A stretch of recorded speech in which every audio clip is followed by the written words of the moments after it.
अस्सलाम वालेकुम students, welcome to Bio Brain and I am Rafe Khan.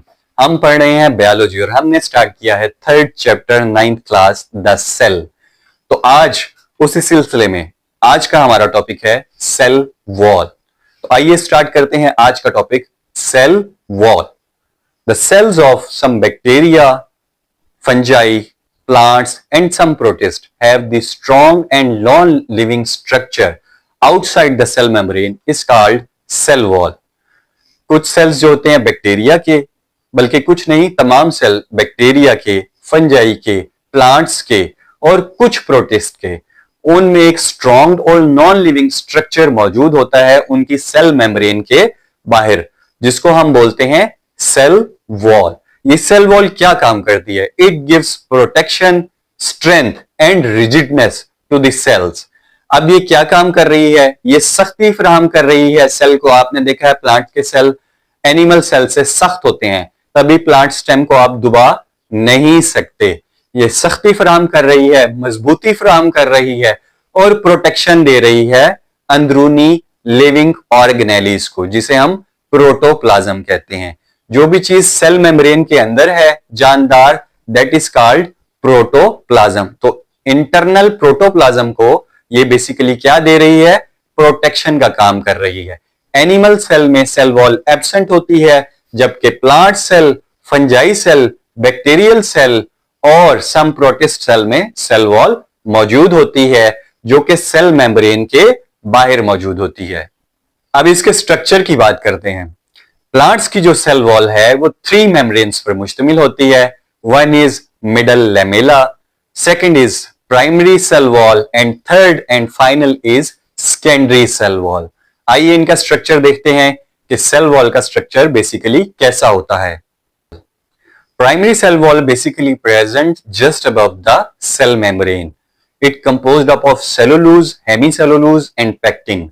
Primary cell wall बिल्कुल cell membrane के ऊपर वाली तह है। सेल मेम्ब्रेन से ऊपर जो तह होती है, जो लेयर होती है, that is called primary cell wall in plants. और ये बनी होती है सेलुलोज की, हेमीसेलुलोज की और पेक्टिन की बेसिकली। अब सेल वॉल जो सेलुलोज है वो क्रिस क्रॉस उन्होंने क्रॉस एक दूसरे से क्रिस क्रॉस की, हेमीसेलुलोज की और पेक्टिन की बेसिकली। अब सेल वॉल जो सेलुलोज है वो क्रिस क्रॉस उन्होंने क्रॉस एक दूसरे से क्रिस क्रॉस स्ट्रक्चर बनाया होता है मजबूती देने के लिए सेल वॉल को। और याद रखिएगा cell wall is non living in nature. Basically ये गैर जानदार सेल्स की एक तह होती है।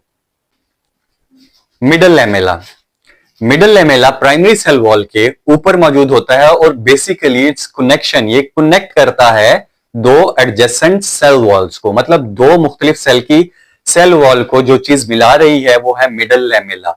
और एक्सचेंज ऑफ मटेरियल भी करवाता है ये सेल वॉल के अंदर, जो दो एडजेसेंट सेल की। Middle lamella compose of magnesium, calcium and pectin.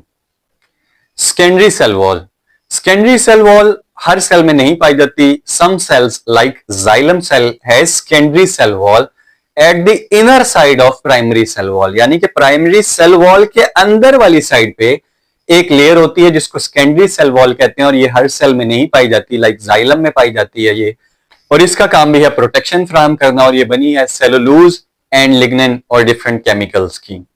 Cell wall of algae is made up of cellulose.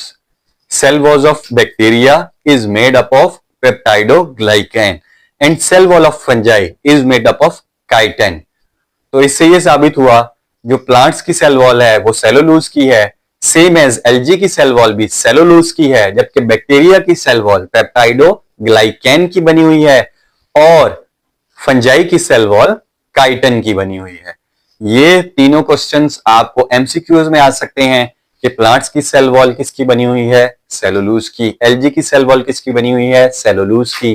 Fungi की सेल वॉल किसकी बनी हुई है? काइटिन की। और बैक्टीरिया की सेल वॉल किसकी बनी हुई है? पेप्टाइडोग्लाइकेन की। तो आपने ये याद रखना है। Plasmodesmata basically are the channels between the cell wall of adjacent cells and they make it possible to exchange of molecules between the different cells। ये ऐसे सुराख हैं, ऐसे चैनल्स हैं, ऐसे रास्ते हैं जो सेल वॉल के अंदर होते हैं और एडजेसेंट सेल्स में मॉलिक्यूलर एक्सचेंज को ये पॉसिबल बनाते हैं, प्लाज्मोडेस्माटा। तो आज का लेक्चर बच्चों हमारा यहीं तक था। नेक्स्ट लेक्चर जो कि बहुत जल्द आएगा, उसके लिए हमारे चैनल को सब्सक्राइब कर लें और बेल आइकन को प्रेस कर दें ताकि हर आने वाली वीडियो आप तक पहुंच सकें। और अगर आपको वीडियो अच्छी लगे तो लाइक जरूर किया कीजिए, इससे हमें मोटिवेशन मिलती है आपके लिए लेक्चर तैयार करने की। अपना बहुत सारा ख्याल रखिएगा। अल्लाह हाफिज।